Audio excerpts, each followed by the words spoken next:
Hi friends, మధ్యాహ్నం లంచ్లోకి అయితే ఈ ఫిష్ తీసుకున్నామండి. ఈ ఫిష్ పేరు అయితే మెత్తన్పార అంటారంటండి. ఇది చాలా టేస్టీగా ఉంటుంది.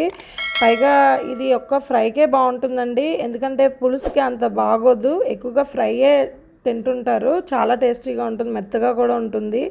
పైగా వెదర్ కూడా బయట చల్లగా ఉంది కదండి, కంటిన్యూస్గా వర్షం పడుతూనే ఉంది. ఈ వర్షంలో ఇలా వేడివేడిగా ఫిష్ తింటే చాలా బాగుంటుందండి. ఎక్కువగా పప్పుచారుతో ముద్దపప్పుతో తింటే చాలా బాగుంటుందండి. మీరు ఒకసారి ట్రై చేయండి. మా ఇంట్లో అయితే మేము ఇలాగే ఎక్కువగా తింటుంటాము. మీరు కూడా చూస్తారని మీతో షేర్ చేసుకుంటున్నానండి మా ఇంట్లో ఫుడ్ రెసిపీని.